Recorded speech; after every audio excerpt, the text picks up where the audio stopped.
Tradutor, Milo Krasniqi. Revisor, Helena Bedalo.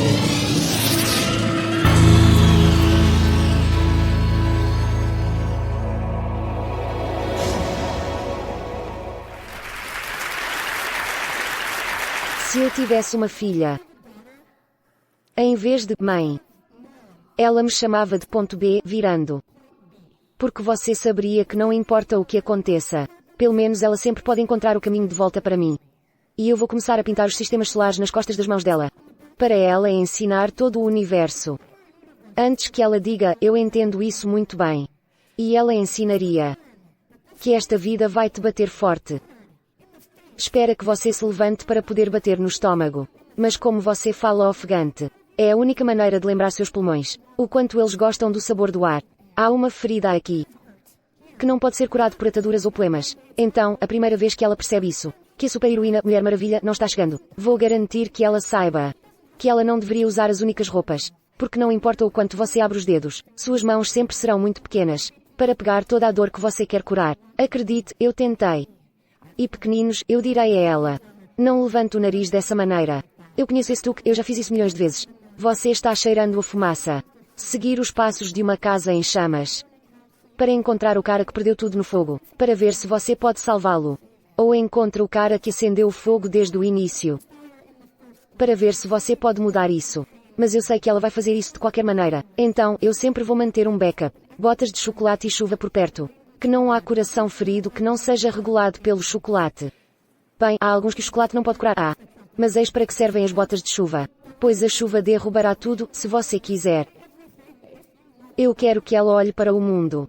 Através do lado de um navio de vidro. Ver através de um microscópio. Nas galáxias que existem. Na fineza da mente humana. Porque foi assim que minha mãe me ensinou. Que haverá dias como esses. Haverá dias como este, minha mãe disse, duas colcheias. Quando você abre as mãos para entender. E termina apenas com bolhas e ferimentos. Quando você dá um passo em direção a uma cabine telefónica e tenta voar. E muitas das pessoas que você deseja proteger, são os que ficarão sob sua proteção. Quando suas botas estão cheias de chuva. E você estará ajoelhado de frustração. E esses são os dias em que você terá mais um motivo para dizer obrigado. Porque não há nada mais bonito que a maneira como o oceano se recusa a parar de abraçar a costa. Não importa quantas vezes ele o mandou embora. Você seduzirá um pouco, você perderá um pouco. Você vai colocar uma estrela. Para começar de novo e de novo. E não importa quantas minas explodam em um minuto. Verifique se sua mente está na beleza deste lugar engraçado chamado vida. E sim, em uma escala de excesso de confiança. Eu sou bem ingênuo. Mas quero que ela saiba que este mundo é feito de açúcar. Pode ser destruído com muita facilidade. Mas não tenha medo de revelar o idioma e se divertir. Garotinho, eu direi a ela, lembre-se, sua mãe é preocupada. E seu pai é um guerreiro. E você é aquela garotinha com mãos grandes e olhos grandes, o que nunca para de procurar mais. Lembre-se de que as coisas boas vêm em três. Assim são as coisas ruins. E você sempre se desculpa quando fez algo errado. Mas nunca peça desculpas. Sobre como seus olhos se recusam a parar de brilhar. Sua voz é baixa, mas nunca pare de cantar. E quando eles finalmente se desesperam. Quando eles causam guerra e ódio à sua porta. E eles oferecem folhetos nas margens da estrada. De cinismo e perda. Diga a eles que eles realmente precisam conhecer sua mãe. Faleminderit. Aplausos. Obrigado. Aplausos. Obrigado. Aplausos. Obrigado. Aplausos. Ok, eu quero esperar por um elenco. E eu quero que você pense em três coisas que você conhece como verdade. Eles podem ser o que você quiser.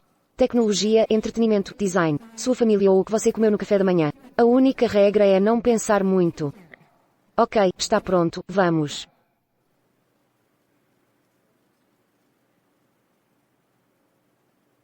Ok. Aqui estão as três coisas que eu sei como verdade. Eu sei que Jean-Luc Godard estava certo quando ele disse isso, uma boa história. Há um começo, um meio e um fim. Embora não necessariamente nessa ordem. Eu sei que estou muito estressado e animado por estar aqui. O que está impedindo muito minha capacidade de me acalmar. Risos. E eu sei que esperei a semana toda para contar essa piada. Risos. Porque o espantalho foi convidado para o TED. Porque ele estava parado em seu campo. Risos. Me desculpe. Ok, essas são as 3 coisas que eu sei como verdade. Mas há muitas coisas que tenho problemas para entender. Então escrevo poesia para descobrir as coisas. Às vezes, a única maneira de saber trabalhar com algo está escrevendo poesia. E às vezes chego ao fim da poesia. E volto e digo, oh, aqui está o que se trata. E às vezes eu consigo terminar um poema. E não resolve nada. Mas pelo menos eu tenho um novo poema dela. Interpretação de poesia é a arte de interpretar poesia. Eu digo às pessoas que isso envolve criar poesia, que não só fica no papel. Mas algo exige que ela seja ouvida em voz alta. Ou ser testemunhado pessoalmente. Quando eu estava no meu primeiro ano na escola, eu fui uma explosão de hormônios nervosos. E eu estava subdesenvolvido. E muito frustrado. E apesar dos meus medos, que me olham por um longo tempo, fiquei fascinado com a ideia de dizer a palavra através de poemas. Eu senti que meus 2 amores secretos, poesia e teatro, estão unidos, têm um filho. Uma criança que eu precisava conhecer. Então eu decidi tentar. Minha primeira interpretação dos poemas, cheio da sabedoria de uma garota de 14 anos. Era sobre injustiça. De não ser feminista. A poesia estava com muita raiva. E amplamente exagerado. Mas a única poesia oral que eu já vi era principalmente raiva. Então pensei que era isso que se esperava de mim. A primeira vez que me apresentei, ouvintes adolescentes assobiam e gritam por seu gosto. E quando eu subi no palco eu estava tremendo. Eu senti esse golpe no ombro. E voltei a assistir. Essa garota gigante de chapéu que saiu da multidão, tinha cerca de 2 metros e 40 metros de comprimento, e parecia que ele poderia me bater com uma mão. Mas ela me cumprimentou. E disse, ei, eu realmente experimentei, obrigado. E um raio me atingiu. Fiquei atordoado. Descobri esse bar no Lower East Side Manhattan, que tinha um programa semanal de poesia aberta. E meus pais estavam confusos, mas apoiaram comigo. Em todo o evento de interpretação de poesia que eu pudesse, eu era o mais novo por pelo menos uma década. Mas de certa forma os poetas do Bowery Poetry Club, não incomodado por uma menina de 14 anos, vagando. De fato, eles deram boas-vindas à minha chegada, e eu estava aqui ouvindo esses poetas contando suas histórias, que eu aprendi que a interpretação da poesia não deve ser raiva. Pode ser divertido ou doloroso. Sério ou estúpido. O Bowery Poetry Club se tornou minha sala de aula e minha casa. Os poetas que interpretaram. Eles me incentivaram a compartilhar minhas histórias também. Não importa que eu tivesse 14 anos. Eles me disseram, escreva sobre ter 14 anos. Então eu fiz e fiquei surpreso. Quando esses poetas adultos e brilhantes riram de mim e sussurraram sua simpatia. Aplaudiu e disse, ei, eu também senti isso também. Agora eu posso dividir meu caminho de interpretação em 3 etapas. O primeiro passo foi o primeiro momento em que eu disse, eu posso fazer isso. E isso foi como a causa daquela garota. Segundo passo no momento em que eu disse, eu vou continuar. Adoro a interpretação, volto semana após semana. E o terceiro passo que eu começo. Quando percebi que não precisava escrever poemas com raiva, se ela não é o que eu era. Há 2 coisas que eram especiais para mim. E quanto mais eu me concentrei nessas coisas, quanto mais esquisita minha poesia se tornava. Mas eu me senti mais como o meu. Não é apenas o provérbio, escreva o que você sabe. É reunir todo o conhecimento e a experiência que você reuniu até agora, para ajudá-lo a mergulhar em coisas que você não conhece. Uso poesia para me ajudar a trabalhar com o que não entendo. Mas vou a todo novo poema com uma sacola. De onde quer que eu esteja. Quando fui para a universidade, conheci um colega poeta, que compartilhou comigo a crença na magia da interpretação da poesia. E, de fato, Phil Kay e eu, por coincidência, também temos o mesmo sobrenome. Quando eu estava no ensino médio, criei um projeto Voice, como uma maneira de incentivar meus amigos a fazer a interpretação comigo. Mas Phil e eu decidimos melhorar o projeto Voice, desta vez mudando a missão, usando a interpretação de poesia como uma maneira de se divertir, educado e inspirado. Ficamos como estudantes regulares, mas durante esse tempo viajamos. Interpretação, aprendizagem. Crianças de 9 anos a mestres em artes. Da Califórnia para a Indiana e para a Índia. Depois para escolas públicas próximas à estrada do prédio. E olhamos de novo e de novo. A maneira como os poemas são interpretados. Abrir trancas abertas. Mas às vezes acontece. A poesia pode ser realmente assustadora. Acontece que, às vezes, você tem que enganar os adolescentes para escrever poesia. Então eu fiz uma lista, todos podem escrever listas. E a primeira lista que estabeleci é as 10 coisas que eu sei como verdade. E aqui está o que acontece, e aqui está o que você descobrirá também. No caso de todos começarmos a mostrar nossas listas em voz alta, em um certo ponto, você entenderá que alguém tem exatamente as mesmas coisas. Ou algo muito parecido com algo na sua lista. E então outra pessoa. Há algo exatamente o oposto do seu. Em terceiro lugar, há algo que você nunca ouviu antes. E quarto, alguém tem algo que você pensou que sabia. Mas eles apresentam um ponto de vista diferente dela. E digo às pessoas que é aí que as grandes histórias começam. Essas 4 encruzilhadas. Do que você tem paixão. E no que os outros podem investir. E muitas pessoas se encaixam muito bem nesse exercício. Mas um dos meus alunos, um jovem estudante de Charlotte, não estava convencido. Charlotte era boa em escrever listas, mas se recusava a escrever poesia. Senhorita, disse ela, simplesmente não estou interessada. Não tenho nada de interessante a dizer. Então, eu classifiquei essa lista por lista. E um dia eu fiz a lista. As 10 coisas que eu deveria ter aprendido até agora. O número 3 na lista de Charlotte era: eu deveria ter aprendido a não ser seduzido por caras 3 vezes mais velho que eu. Perguntei o que ele quis dizer. E ela disse: senhora, é uma longa história. E eu disse: Charlotte, acho isso muito interessante. E então ela escreveu sua primeira poesia. Um poema de amor que nunca tinha ouvido antes. E a poesia começou. Anderson Cooper é um homem maravilhoso. Risos. Você já viu isso em 60 minutos. Michael Phelps na piscina. Nada além de roupas íntimas, exceto roupas de banho. Mergulhar na água, dedicado a derrotar esse nadador. Após a corrida, ele correu para remover a umidade de cabelos brancos como nuvens. E disse: você é o senhor. Não, Anderson, você é o mestre. Risos. Aplausos. Agora eu sei a regra número 1 para ficar bem. É não parecer preocupado. Nunca admita que algo te assusta. Ou impressionar ou emocionar. Alguém me disse uma vez.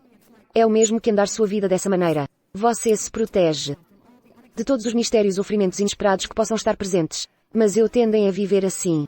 E sim, isso significa pegar todos esses mistérios ou mágoas. Mas também significa que quando coisas bonitas e incríveis, apenas caindo do céu, estou pronto para pegá-los. Uso recitação para ajudar meus alunos. Recuperar a curiosidade. Para combater seus instintos para ficarem quietos e não serem descobertos. E perseguir ativamente o que está acontecendo ao seu redor. Para que eles reinterpretem e criem algo novo a partir dele. Não é que eu acho que a interpretação da poesia é a forma ideal de arte. Estou sempre procurando a melhor maneira de contar todas as histórias. Eu escrevo shows de música, faço curtas-metragens ao lado dos poemas. Mas eu aprendo a interpretação da poesia. Porque é acessível. Nem todo mundo pode ler música. Ou possuir uma câmara. Mas qualquer um pode se comunicar de uma maneira. E todo mundo tem uma história. Que o resto de nós possa aprender com eles. Além disso, a interpretação da poesia permite conexão instantânea. Não é incomum que as pessoas sintam que estão sozinhas. Ou ninguém os entende. Mas a interpretação ensina que se você tem a capacidade de se expressar e a coragem de apresentar essas histórias e opiniões, você pode ser recompensado com uma sala cheia de amigos, ou sua comunidade que vai ouvir, e talvez até uma garota gigante com chapéus de capa, se juntará ao que você mostrou. E esse é um conceito incrível de se ter. Especialmente quando você tem 14 anos. Além disso, agora com o YouTube, que as conexões não se limitam à sala em que estamos aqui. Eu tenho tanta sorte que existe este arquivo de interpretações, que eu posso compartilhar com meus alunos. Entre outras coisas, deixa o caminho aberto para muitas oportunidades. Para eles encontrarem um poeta ou um poema que fala com eles. É tentador, depois que você percebe isso, é tentador continuar escrevendo a mesma poesia, ou continuo contando a mesma história, repetidamente. Quando você perceber que ela ganhará aplausos, não basta apenas aprender que você pode se expressar. Você tem que crescer e explorar, e assumir riscos e desafiar a si mesmo. E este é o terceiro passo. Injetando o trabalho que você está fazendo, com as coisas específicas que fazem de você quem você é, mesmo enquanto essas coisas estão sempre mudando. Porque o terceiro passo nunca termina. Mas você não começa na etapa 3. Até você dar o primeiro passo, eu posso. Viajo muito enquanto ensino, e nem sempre vejo meus alunos chegando ao terceiro passo. Mas tive muita sorte com Charlotte, que eu podia ver sua jornada indivisa do jeito que ela fez. Eu olhei para ela para entender, que, incorporando as coisas que ela sabe serem verdadeiras no trabalho que estava fazendo. Ela pode criar poemas que apenas Charlotte pode escrever, em torno das vistas e elevadores e do Handheld Explorer. E estou tentando contar histórias que só eu posso contar, como se esta história... Passo muito tempo pensando na melhor maneira de contar essa história, e me pergunto se a melhor maneira era para estar no PowerPoint ou um curta-metragem, e onde exatamente estava o começo, o meio ou o fim. E eu me pergunto se chegarei ao final dessa conversa. E finalmente pensei nisso, ou não. E sempre achei que meu começo foi no Bowery Poetry Club, mas é possível que tenha sido muito mais cedo. Em preparação para o TED. Eu descobri que esta página do diário é um caderno antigo. Acho que 54 de dezembro provavelmente deveria ter sido o dia 24. É claro, desde que eu era criança. Eu definitivamente andei minha vida dessa maneira. Eu acho que todos nós fizemos. Eu adoraria ajudar os outros a recuperar essa surpresa. Quer se envolver com ele, quer aprender. Quer compartilhar o que aprenderam. O que eles perceberam é verdade. E o que eles continuam a entender. Então, eu quero terminar com este poema. Quando eles bombardearam Hiroshima, a explosão formou uma pequena supernova. Qualquer animal vivo, humano ou vegetal, quem teve contato direto com os raios daquele sol, foi imediatamente transformado em cinzas, e o que restou da cidade logo desapareceu. Os danos da radiação nuclear duraram muito tempo. Causou uma cidade inteira e sua população ser transformado em pó. Quando eu nasci, minha mãe diz que eu olhei em volta de todo o quarto do hospital, com um olhar confuso que dizia, isso, eu já fiz isso antes. Ela diz que tenho olhos velhos. Quando meu avô Genji faleceu, eu tinha apenas 5 anos. Mas peguei minha mãe pela mão e disse a ela, não se preocupe, ele voltará quando criança. E, no entanto, para alguém que aparentemente já fez isso, ainda não entendi nada até agora. Meus joelhos apertam toda vez que eu subo no palco. Minha autoconfiança pode ser medida na colher de chá misturada na minha poesia. E, no entanto, sempre dá um gosto engraçado à minha boca. Mas em Hiroshima, algumas pessoas desapareceram da face da terra, deixando apenas o relógio ou as folhas do diário. Portanto, não importa que eu tenha obstáculos para encher meus bolsos. Vou continuar tentando. Esperando que um dia eu escreva um poema, que posso ter orgulho de deixar em uma exposição de museu, como a única prova que eu existo. Meus pais me chamavam de Sara, que é um nome bíblico. Na história original, Deus disse a Sara que ela poderia fazer algo impossível. E ela riu. Porque primeiro Sara. Ela não sabia o que fazer com o impossível. E eu eu nem sei. Mas vejo o impossível todos os dias. O impossível é tentar se conectar a este mundo, tentando ser raro aos outros enquanto as coisas estão pelindo ao seu redor. Sabendo que enquanto você fala, eles não estão apenas esperando na fila para falar, eles ouvem você. Eles sentem a mesma coisa que você sente. Ao mesmo tempo em que você sente. É por isso que luto toda vez que abro a boca. Para essa conexão impossível. Há um pedaço de parede em Hiroshima que tinha sido completamente queimado e enegrecido pela radiação. Mas, em primeiro lugar, uma pessoa que estava sentada lá bloqueou os raios para atingir a pedra. A única coisa que resta agora é uma sombra permanente de uma luz positiva. Depois da bomba A. Especialistas disseram que levaria 75 anos. Poluição por radiação da cidade de Hiroshima. Que às vezes algo ainda cresce lá. Mas naquela primavera, não havia novos brotos para emergir do chão.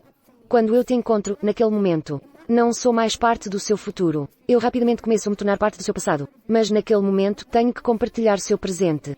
E você tem que compartilhar o meu. E este é o melhor presente de todos. Então, se você me disser que posso fazer o impossível, eu provavelmente vou rir de você. Ainda não sei se mudei o mundo. Porque eu não sei muito sobre isso. E eu não sei muito sobre voltar depois da morte. Mas se você me faz rir muito, às vezes esqueço que século eu sou. Esta não é a minha primeira vez aqui, nem mesmo da última vez. Estas não são as últimas palavras que eu direi. Mas, de qualquer forma, estou tentando o melhor para fazê-lo corretamente desta vez. Obrigado. Aplausos. Obrigado. Aplausos. Obrigado. Aplausos.